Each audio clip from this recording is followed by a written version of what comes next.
Խոսարդերինցի արևանկված ութապնյա աղջկամը վրա։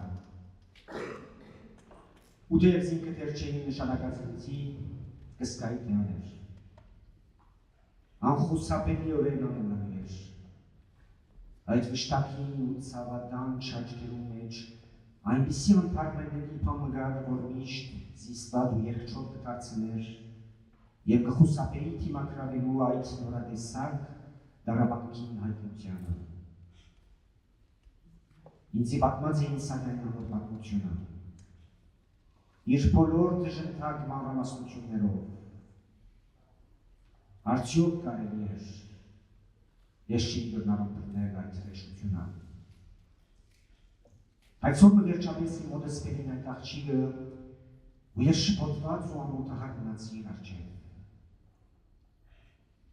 Երբ բոլորովին առանցի մնացինք, այն ադեմ միայն բարձրացուցի աչքերս դեպի ինքը ու ձեռքը բռնած երկար նայեցա իր վդիտ ու թողախաղ էության։ Առանց խոսելու և առանց որևէ հարցում ուղղելու։ Ինձ թվեցավ որոշ կերպով, թե այդ բանի վրա որևէ ակնարկություն, որևէ հետաքրքրություն մեղսակցության պես հրեշանի բաներ։ Եվ արդեն ինչ հատկար մանրամասնություններ գիտնալու, հուզելու այդ անբախտ մանգիկին հիշողությունը։ Իր պատկերը բավական էր, ու իր աչքերը իր վիրավորված, մատղաշ անասունի աչքերը կպատմեին ամեն բան։ Շատ վդիտ էր, ու դխերց երևույթով։ Իրականացված և նախադինքի ենթարկված մանկությունը արթնցած էր վաղահասորեն մարդկային քերակրի դժբախտության։ Ինչ մտածում և ինչ խորհուրդ կվեք հետևի ժակնի ներքև։ Այն օրենի վեր, որ մտած էր անիգավորպանոցի մեջ, այն օրենի վեր չեր շպտած ու չեր խոսած ոչ մեկ անգամ։ Իր ցերկը ալիս սարվի պես բառ էր, ու երբեմն կտողտոչեր ցերկիս մեջ։ մատրել են պայպայանքիս և երբեմն գլկվեր մանկական վստահությամբ։ Հետս հետ է կանտրատարնայի, թե այդ անսուղուր բանը, որ ինձի թե երկյուղ, թե հուզում պատճառած էր, այն աններթաշնակություն էր, որ գարի 8 դարում անգան ֆիզիկական գազմվածքին ու թելքի արտահայտության մեջ։ Այդ կանխահաս հոգեկան տագնապը, այդ չհասկացված, չըմբռնված դժբախտությունը, անսահմանելի տվայտանքը, այդ ցավելությունը և մշտադեպողը, իր մատղաշ, վտիտ և դժգույն թելքին վրա այնպիսի պատկեր էր, որուն արտահայտել են ամեն բան կխախտեր հոգիս մեջ։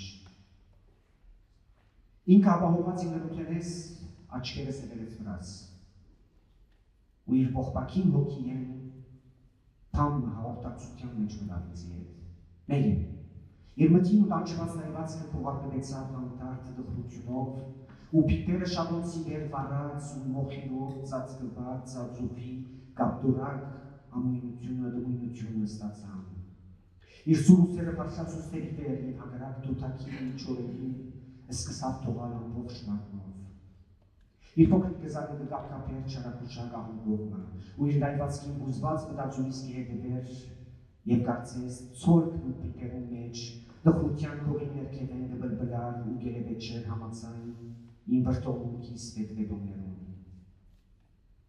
Ո ճրկին, ցավադանչ, լքված եղը, ուր այդ փոքրիկ մարմնի մեջ փունած է ռահահովիշտը, ինչպես իր մգանունները միարդ արմիարդ թեղի թրթրանին գրած նախատինքին պոստուտել են։ Հիմարական չեղություն մխուժեցումերից մեջ։ Մայրիկ, ինքն էր, որ արտասանեց այդ կերակյուն ոչը, նման մյուս որպեմուն, որ հաճախ ծալիկան կարոտի մեջ իրենց մայրերը պտրեին, թե ես էի, որ կոչեցի այդ բարերը չերքեր։ Իմ բազուկներից մեջ արիզին կծունգիս վրա, օրորեցի իր թեթեր մարմինը ու չանացի, որ կոնե բահմը անիգային խելահեղ վշտիս մեջ, իրը մորնա, ինձ ինքը մորնա։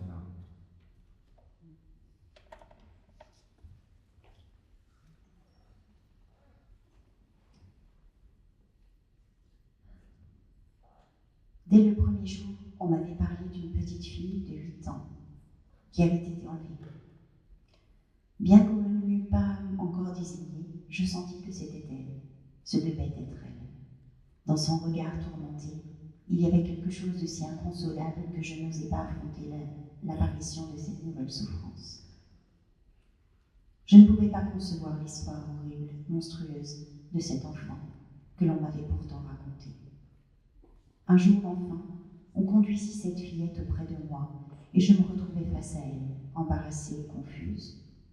Ce n'est que lorsque nous fûmes tout à fait seuls que j'ai levé les yeux vers elle et, lui tenant la main, j'ai longuement regardé son être chétif et tremblant, sans lui poser la moindre question. Il m'a semblé, à ce moment-là, qu'une quelconque allusion ou une simple manifestation de curiosité au sujet de son histoire aurait été aussi atroce qu'une complicité. À quoi bon, d'ailleurs, revenir sur les détails en bouleversant la mémoire de cette malheureuse enfant? L'image qu'elle présentait suffisait, et ses yeux meurtris de jeune animal blessé, étaient suffisamment éloquents. Elle était très chétive. Son enfance outragée avait été victime de l'infamie suprême. Elle avait été précocement initiée aux pires souffrances humaines. Quelle pensée, quel mystère gangrénait ce jeune crâne. Depuis le jour où elle avait été admise à l'orphelinat, elle n'avait jamais souri, ni parlé, ne serait-ce qu'une fois. Sa main glacée tremblait quelquefois dans la mienne. Elle résistait un peu à ma caresse, et parfois se laissait faire avec une ingénuité toute enfantine. Peu à peu, je compris que ce qui avait causé mon appréhension et ma répulsion était la discordance entre son corps d'enfant de 8 ans et l'expression de son visage. Elle vivait une crise intérieure prématurée. Les affres du malheur incompris, inconcevables, créaient cette haine et ce ressentiment tenace qui se formait sur son jeune visage, chétif et pâle. Rassurée par mon silence, les yeux rivés à mon visage, elle réussit à me transmettre quelque chose de sa détresse intérieure. Soudain, son regard sombre et tourmenté se voila d'une calme tristesse. Ses pupilles prirent la pâleur bleuâtre du charbon, depuis longtemps consumé et recouvert de cendres. Elle souleva ses épaules anguleuses et se mit à trembler de tout son corps, malgré les grandes chaleurs de midi. Ses mâchoires claquèrent en un bruit sinistre. Son regard suivait mes pensées, et l'on eût dit que, sous le voile de sa tristesse, un reflet, dans ses prunelles, suivait les envoiements de ma propre indignation.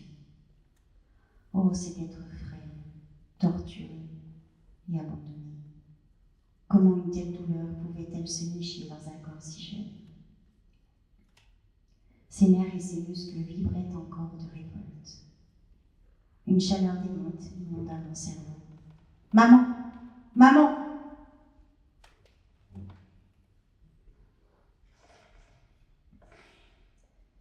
Était-ce elle qui lança cet appel suprême? Comme les autres orphelins qui cherchaient souvent leur mère dans la douleur et la mélancolie? Ou était-ce moi qui ai crié ces mots? Je l'ignore. Je la pris sur mes genoux et la serrai dans mes bras, berçant son corps si léger.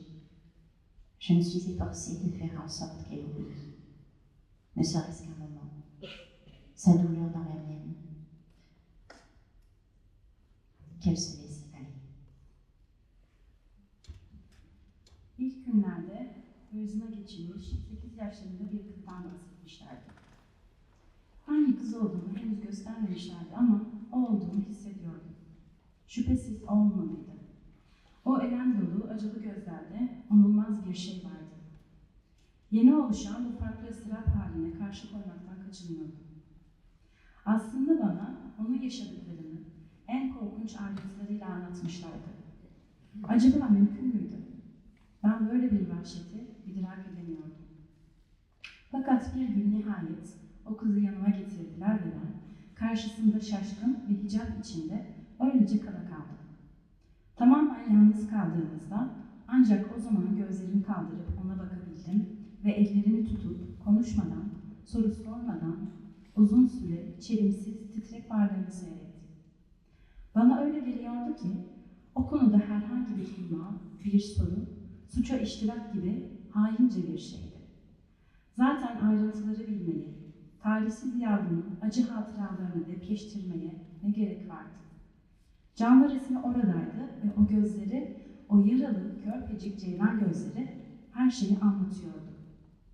Çok çelimsizdi. Şiddet görmüş ve hakarete uğramış çocukluğu, insanın yaşayabileceği en büyük talihsizliği erkenden tatmıştı. Hangi kaygılar, hangi düşünceler dalgalanıyordu kafasının içinde? Yetimhaneye ayak bastığı günden beri asla konuşmamış, tebessüm etmemişti. Elleri buz gibi soğuktu ve bazen ellerimin içinde titriyordu.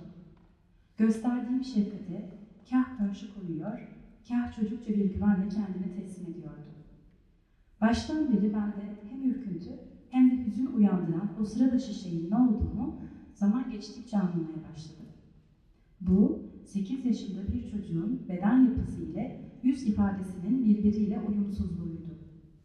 O çok erken yaşanılmış ruhi bunalım, idrak edilemez bir tarifsizliğin iç sıkıntısı, nefret ve sonsuz kin, onun körpe, zayıf ve solgun yüzüne öylesine nakş olmuştu ki, oradaki ifade ruhunda her şeyi alt üst ediyordu. Sessizliğimden güven duyarak gözlerini bana dikti ve acıyla kıvranan ruhundan bir şey benimle irtibata geçti. Birdenbire o karanlık ve ıstırap dolu bakışları sakin bir hüzünle örtüldü. Göz bebekleri yanalı bir hal olmuş ve küllere gömülmüş kömürlerin solgun maviliğine büründü. Ah, bir damlacık, çilekeş, sahipsiz yavrucak. O korkunç keder, minicik vücudunun hangi köşesine yuva kurdu? Nefretin isyanıyla nasıl minik adeleleri her bir sinirine varıncaya dek titremekte. Birdenbire beynime çılgın bir ateş hücum etti. Anne! Anne! Bu muhteşem çağrı ondan mı geldi? Sıkça acı ve özlem içinde annelerini arayan diğer yetimler gibi. Yoksa ben miydim öyle bağıran bilemiyorum. Onu kollarıma aldım, narin bedenini dizlerimde salladım. Bir an olsun kederinde kendi kederini unutmasını istedim. Kendi